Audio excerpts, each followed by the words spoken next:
오늘 말씀의 제목은 죄송해요. 의심에서 믿음으로 라는 제목으로 함께 은혜를 나누도록 하겠습니다. 설교에 앞서서요. 여러분들은 의심이 많은 편인가요? 아니면 조금 둔감한 편인가요? 참고로 오늘 중고등부 예배에서는 곰이 많다고 했습니다. 여러분들은 예민하신 여우십니까? 아니면 둔감하신 곰이십니까? 당연히 사람마다 다 다를 겁니다. 사람마다 다 다를 거고, 정말 생각이 많고 해서 의심이 많은 청년이 있는 반면에, 또 이제 조금은 의심이 없이 무언가를 선택함에 있어서 의심 없이 그냥 아무렇지 않게 선택하는 또 이제 청년들이 또 분명 있을 겁니다. 두 쪽 다 틀린 건 아닙니다. 그저 다른 것이죠. 다른 사람의 성향인데, 하나님께서 그렇게 지으셨으니까요. 우리 이 모습들은 틀린 모습들이 아니죠. 이게 우리에게 안 와닿을 수도 있기 때문에 제가 조금 연구 자료를 몇 개 갖고 왔어요. 한번 들어보세요. 최근 자료는 사실 아닙니다. 최근 자료는 아닌데요. 미국에 있는 코넬 대학교에서 이런 연구를 했다고 해요. 사람이 하루에 하루 동안 내가 일어나서 잘 때까지 이 하루 동안 의심과 선택을 도대체 몇 번 할까라는 조사를 했던 적이 있다고 해요. 그래서 평균적으로 사람이 하루에 35,000번 정도 이 고민을 한다고 합니다. 일어나서 자기 전까지 많은 의심과 선택에 그거를 35,000번. 그러니까 자그마한 고민부터 오늘 점심 뭐 먹지? 오늘 저녁 뭐 먹지? 이거부터 큰 고민. 내 인생은 어떻게 해야 될 것인가를 전체적인 그것들을 묶었을 때 한 사람이 고민하는 것은 35,000번의 선택의 순간이 주어진다라는 연구 결과가 있었더라고요. 어쨌든 간에 우리는 자그마한 고민, 아까 제가 얘기했듯이 점심 뭐 먹지? 부터 해서 가장 큰 고민, 나는 어떤 인간이며 어떻게 살아가야 될 것이며 나는 어떤 꿈을 꿔야 될 것인가 라는 등등 수많은 고민들을 여러분들도 하고 계실 겁니다. 딴 나라 얘기가 아니잖아요. 여러분들이 하고 있을 거고 여러분들이 당장 또 나가면 할 고민들인 거죠. 그런데 이 고민 안에서요, 우리가 생각을 하는 부분들도 있지만 생각을 하지 않는 의심하는 부분들도 굉장히 많습니다. 어떤 선택을 할 때 이거 맞나? 안 맞나? 이런 의심들을 이야기하는 것이죠. 그렇기 때문에 사람은 이 의심이라는 것 자체가 기본적으로 탑재가 되어 있다는 것을 우리가 기본적으로 좀 깔고 가야 될 것 같아요. 그리고 여러분들도 지금도 계속 이런 의심들을 하고 있죠. 오늘 우리가 읽은 이 본문 말씀은요, 이런 의심이 많은 너무나도 사실 인간적인 모습이 잘 드러나 있는 본문입니다. 여러분들이 사실 이 본문 너무 잘 알고 있을 거예요. 우리가 어른 예배를 드리면 어른 예배 때 이 말씀 본문 많이 쓰잖아요. 이 본문들. 그런데 이 본문에서 숨어 있는 또 의미가 사실 있습니다. 그래서 우리가 오늘은요, 조금 평소에 알고 있는 말씀 말고 조금 다른 시각으로 오늘 이 말씀을 우리가 조금 묵상을 좀 해볼까 합니다. 오늘 읽은 말씀은요, 예수님께서 기도를 하시다가 제자들과 함께 있는 상황에서 오늘 말씀을 사실 시작을 합니다. 여러분들이 성경을 좀 읽어보셨는지는 잘 모르겠지만요. 사복음서에 보면 예수님의 루틴이 조금 있습니다. 예수님의 루틴이 어떠냐면요. 다른 사역들, 많은 사람들과 모여 있을 때에 복음을 전하고 사람들과 이야기를 나누며 또 아픈 사람이 있으면 치유하고 등등등. 그러니까 예수님의 사람들이 많을 때 그런 사역이 있는 반면에 예수님께서 그 모든 사역을 마치시고 저녁 때에 예수님이 기도하시러 산에 올라가시더라 라는 말씀이 중간중간에 숨어 있습니다. 예수님의 루틴입니다. 예수님의 루틴이 뭐냐면 오전 오후는 그렇게 열심히 사역을 하시고 저녁에는 예수님께서는 기도하러 올라가십니다. 그런데 이 기도하러 올라가실 때 혼자 올라가실 때도 많지만 제자들과 몇몇 데려가서 기도를 하실 때가 있고요. 그 다음에 전체 제자를 가셔서 기도를 하실 때가 있었어요. 근데 오늘 이 본문은요, 다른 특별한 언급이 없었던 걸 봐서 12명의 제자들이 함께 다 올라간 걸로 아마 우리가 성경은 조금 이거를 조금 유추해서 우리가 생각해 볼 수 있습니다. 성경을 자세하게 보면요, 예수님께서 기도하시는 시간은 사실 다른 시간보다 사실 조금 예민하세요. 조금 예민하시고, 그리고 사람들과의 사역에 있어서 이제 조금은 더 진지한 모습으로 제자들에게 이야기를 하세요.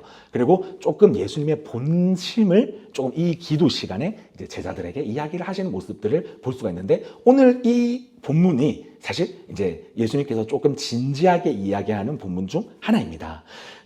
저희가 오늘 읽었던 이제 18절 말씀부터 이제 예수님께서 이제 예수님과 제자들의 대화가 시작이 되는데요. 제가 읽어줄게요. 18절 우리가 읽었던 말씀입니다. 예수께서 따로 기도하실 때에 제자들이 주와 함께 있더니 물어 이르되 무리가 나를 누구라고 하느냐? 무리가 나를 누구라고 하느냐라고 예수님은 이제 제자들에게 물었습니다. 이제 이런 뉘앙스로 물어봤겠죠. 얘들아, 우리가 지금까지 사역 계속했잖아. 그런데 사역하면서 무리들이 너희 보고 예수님은 어떤 사람이다 라고 말을 하든? 이라고 물어본 거예요. 뉘앙스가 좀 다가오시죠? 예수님께서 왜 갑자기 제자들에게 이런 걸 물어봤을까요? 많은 무리들을 보면서 예수님께서 예수님의 인기가 실감이 돼서 물어봤을까요? 왜 예수님께서 제자들에게 뜬금없이 이 질문을 제자들에게 했을까요? 사복음서에서 예수님은 예수님의 사역 현장에서 충분히 예수님이 메시아임을 많이 드러내셨습니다. 오늘 읽었던 본문 전에서도요. 바리새인들과 많은 자들에게 이전에 이제 많은 자들을 만나면서 그 원래 있던 말씀을 뛰어넘는 이제 예수 그리스도의 말씀을 하셨고, 귀신도 사실 내쫓았어요. 그리고 병자도 내쫓았고요. 그리고 그 가운데에서 사마리아인 그리고 마리아도 예수님은 이제 그리스도이시다라고 고백하는 장면도 이제 우리가 사복음서에 보면 나와 있습니다. 이런 많은 일들을 통해서 예수님이 누구인지를 많은 이들에게 충분하게 사실 드러냈던 지금 이제 장면이에요. 그런데 그럼에도 불구하고 예수님께서는 예수님을 따르는 무리들의 마음에 어떠한 마음으로 예수님을 따랐는지 예수님은 사실 알고 계셨습니다. 즉, 이 질문은 예수님이 몰라서 물어봤던 질문이 아니에요. 예수님은 사실 다 알고 있었습니다. 다 알고 있었음에도 불구하고 한번 물어본 것이죠. 그 무리들, 예수님을 따랐던 그 무리들의 마음은 사실 어떠했을까요? 많은 무리들도 예수님의 사역을 보면서 저 사람 진짜 심상치 않다. 저 사람 예전에 우리가 얼핏 들었던 구약에서의 선지자가 했던 그 모습을 조금 하고 있네. 저 사람 되게 능력이 많다. 저 사람 진짜 이제 선지자와 비슷한 사람이겠구나 라는 마음을 가지고 있었을 겁니다. 그런데 그 이상의 마음은 가지지 않았을 거란 말이죠. 오늘 이제 그 마음들, 이제 예수님은 약간 선지자 정도의 마음이다. 그 이상은 아니다. 그 이상으로 생각했을 때 정말 예수님이 그 구약의 말씀처럼 구약에서 이제 예언했던 그 메시아, 구원자, 그리고 그리스도라는 사람이 정말 저 사람일까? 라는 이제 이야기를 했을 때는 아직까지 무리들도 물음표였다라는 것이죠. 예수님은 그들의 마음의 중심을 사실 알고 계셨어요. 그리고 예수님을 보는 시선과 예수님께서 만나는 모든 무리들의 그 마음의 중심은 사실 예수님이 구원자라는 그 마음보다는 그저 기적이 신기했기 때문에 따라왔다라는 것을 예수님은 이미 알고 계셨죠. 그리고 그 사실을 제자들이 입으로 실제로 대언도 해줍니다. 그게 바로 19절인데요. 19절 말씀 한번 읽어드릴게요. 대답하여 이르되 세례 요한이라 하고 더러는 엘리야라, 더러는 옛 선지자 중에 한 사람이 살아났다 하나이다 라고 제자들이 예수님께 이야기를 합니다. 예수님이 그 무리를 바라보면서 저들이 이런 마음을 가지고 있구나 라는 그 마음을 그대로 제자들이 이야기를 해준 거죠. 이제 제자들이 예수님한테 얘기했을 때 이런 뉘앙스로 얘기를 했겠죠. 예수님, 사람들은 예수님을 세례 요한이나 엘리야와 같은 구약의 위대한 선지자로 생각을 하고 있습니다. 예수님의 명성이 구약의 선지자들과 이게 비슷해졌습니다. 그 정도로 지금 이스라엘에서 예수님 지금 인정받고 있습니다. 예수님 축하드립니다 라는 뉘앙스입니다. 딱 이 뉘앙스예요. 그런데 제자들의 오늘 아까 방금 이 19절에 제자들의 말 뒤에는 어떤 말이 숨어 있냐면요. 이제 이런 심리가 숨어 있죠. 그런데 예수님께서 지금 우리에게 보여준 거 너무 진짜 많습니다.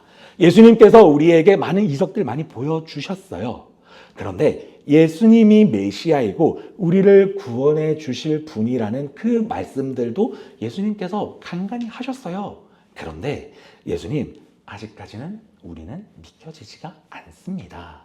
당신이 어떻게 구약에서 그 예언한 위대한 구원자가 당신인지 우리가 제자임에도 불구하고 우리는 의심이 갑니다. 라는 그 심리가 지금 이 19절에 뒤에 살짝 숨어 있는 심리인 것이죠. 제자들의 마음도 무리와 똑같았다는 겁니다.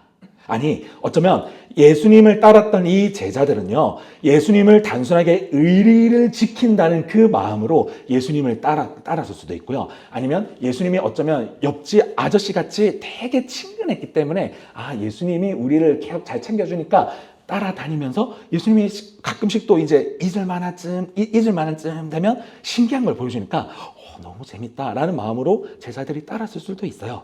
어쨌든 간에 이 모든 12명의 제자들은요, 예수님의 모든 사역들을 다 봤지만 제자라고 하는 이 사람들이 사실은 제자 같지 않은 마음으로 예수님을 따랐다라는 겁니다.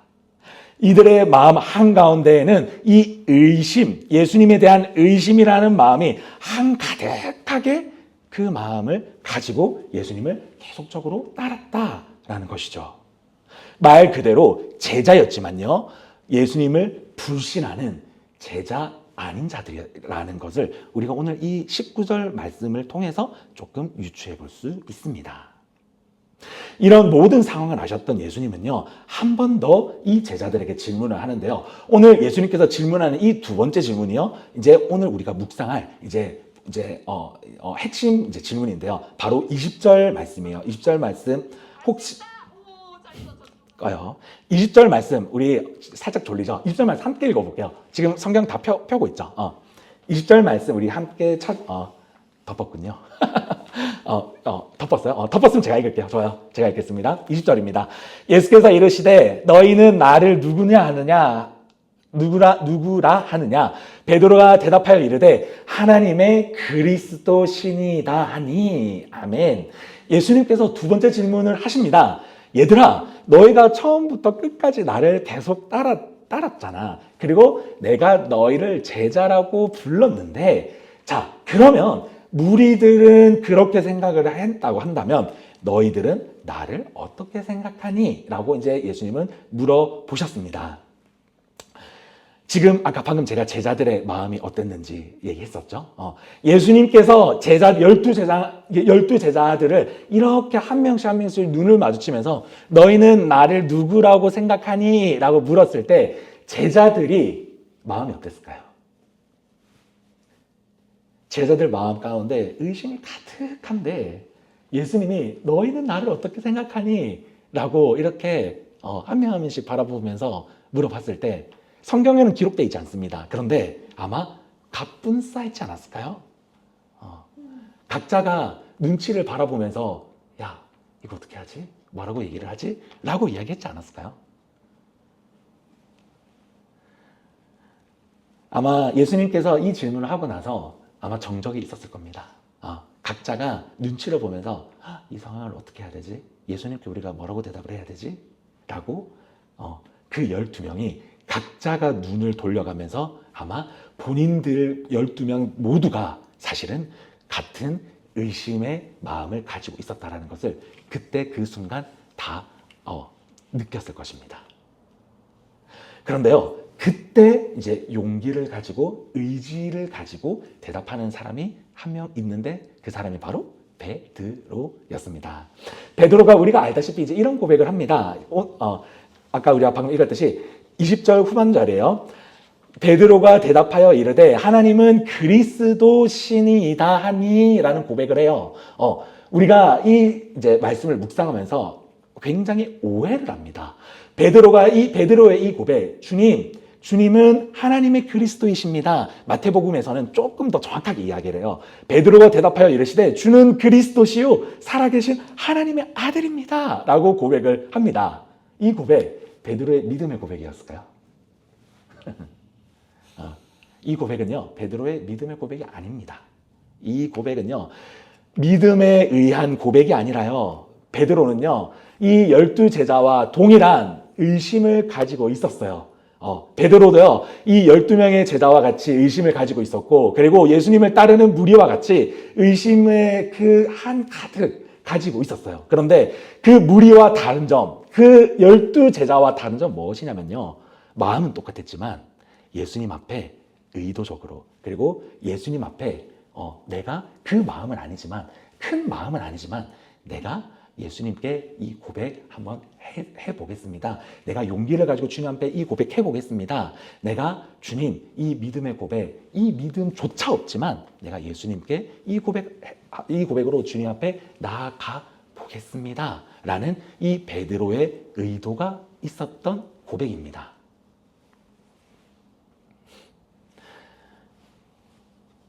베드로는요, 이 고백을 통해서 예수님 앞에 칭찬을 받습니다. 베드로야, 너가 정말 잘 고백했다. 맞아. 너가 고백한 게 맞아. 라고 마태, 마가, 누가에서 다 이야기를 합니다. 그리고 베드로는요, 더 이 고백으로 의해서 이제 사역을 더 이제 스펙트럼이 더 넓어지는데요. 그런데 베드로가 예수님께 칭찬을 받고 베드로의 믿음이 더 좋아졌을까요? 베드로의 신앙이 더 깊어졌을까요? 아니요. 사실은 베드로의 신앙은 그대로였어요. 우리가 알듯이 베드로가 예수님께 이런 고백을 한 뒤에 예수님을 팔아넘깁니다. 베드로는요, 이 칭찬을 받고 나서 예수님께서 십자가에 못 박혀 올라가시는 그 길에서 도망갑니다. 3번 부인을 하게 됩니다. 맞습니다. 베드로는요, 이 고백을 믿음에 의한 고백을 한 게 아니에요. 베드로는요, 의심이 가득했지만 믿음이 크지는 않았지만 내가 예수님께서 지금까지 내가 예수님을 따라다니면서 예수님이 무슨 말씀을 했는지 솔직하게 이해하지 못하겠지만 그럼에도 불구하고 예수님은 나의 주인입니다. 예수님은 나의 주인입니다. 라는 이 고백을 통해서 내가 주님 앞에 나아갈 수 있다면, 내가 이 고백을 통해서 주님 앞에 한 발짝이라도 더 나아갈 수 있다면 주님, 내가 이 고백 주님 앞에 올려드리겠습니다. 라는 마음으로 고백했다라는 것이죠. 우리 사랑하는 우리 청년부 우리 여러분, 오늘 말씀을 통해서 주시는 메시지는 사실 이겁니다. 우리 모든 자들이요, 사실 예수님을 믿으며 또 교회를 다니면서 예수님을 믿는 마음에 신뢰가 없을 수가 있고, 또 우리가 살아가면서 여러분들이 직장생활을 다니면서 여러분들이 학교를 다니면서 아니면 여러분들이 어디에 있든지 내가 그리스도인으로서 믿음이 없는 모습으로 살아갈 때도 있어요. 그리고 예수님을 의심할 때도 있어요. 그리고 어쩌면 여러분들이 예수 그리스도를 믿는 자로서 행동을 못할 때도 굉장히 많아요. 많을 수도 있어요. 그리고 그 가운데에서 내가 진짜 예수님을 믿고 있나? 내가 진짜 예수 그리스도를 교회를 다닌다고 하지만 정말 나의 신앙이 옳을까라고 의심할 때도 사실 많을 겁니다. 제자들마저도 이 의심 가운데 있었지만 베드로가 이 의지를 가지고 주님 앞에, 주님은 나의 주인입니다. 주님은 나의 모든 것입니다. 라는 그런 용기 있는 그런 의지를 가지고 고백했을 때 주님은요, 베드로가 그 고백을 하고 나서 예수 그리스도를 팔아버린다는 걸 알고 있어도 그 말을 기뻐하셨습니다. 우리가 이 영적인 원리를 기억해야 됩니다. 여러분, 우리는 연약합니다. 우리는요, 여러분들이 이제 이 예배가 끝나고 나서 이제 저 문 밖을 나가고 나서 여러분들의 생각과 여러분들의 행동과 여러분들의 모든 것이 어떻게 변할지 사실 잘 모르겠어요. 여러분들이 그리스도인으로서 어떻게 노력할지 잘 모르겠어요. 그렇지만요, 우리가 여러분들의 삶에서 나아갈 때, 또 여러분들이 학교로 나아갈 때, 직장으로 나아갈 때 여러분 이거 꼭 기억하시고 가셨으면 좋겠습니다.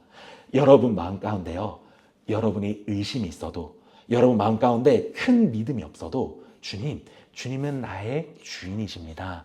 주님은 나의 모든 것입니다. 이 고백이요, 여러분 입에서 떠나지 않았으면 좋겠습니다. 여러분 마음 가운데 떠나지 않았으면 좋겠어요. 왜요? 베드로가 이렇게 이야기하고 예수님을 팔아넘겨도요, 예수님은요, 이 고백을 너무 기뻐하셨어요. 왜요? 이 고백을 통해서 예수님께서 베드로가 예수님 앞에 한 발짝 다가가는 노력을 했기 때문이에요. 우리 사랑하는 우리 청년부 여러분, 우리가 이 고백을 통해서 여러분들의 삶에서 예수님께 한 발짝 한 발짝 다가가는 노력을 했으면 좋겠어요. 그 고백은 다른 것이 아니에요. 예수님은 나의 주인입니다. 예수님은 나의 모든 것입니다. 내가 지금도 사실 의심됩니다. 내가 왜 교회 다니는지 사실 솔직히 잘 모르겠어요. 예수님, 내가 교회를 오래 다녔지만, 내가 교회를 태어나면서 다녔지만 아직까지도 주님, 내가 큰 믿음을 갖고 있지 않습니다. 그렇지만 내가 나의 모든 삶이 예수님이 나의 모든 주인임을 내가 고백합니다. 이 고백이 여러분들 삶에 살아났으면 좋겠습니다.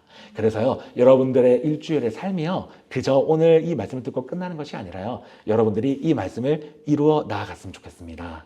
여러분들이 이 말씀을 기억하셨으면 좋겠습니다. 여러분들이 이 말씀을요, 마음 가운데 계속적으로 되뇌이며 나아갈 때요, 예수님께서는요, 어떤 은혜를 주시냐면요, 오늘 이 말씀을 읽지 않았지만 베드로에게요, 하늘을 열 수 있는 이제 열쇠를 주시며 또 베드로에게 예수님의 비밀을 말씀해 주셨어요.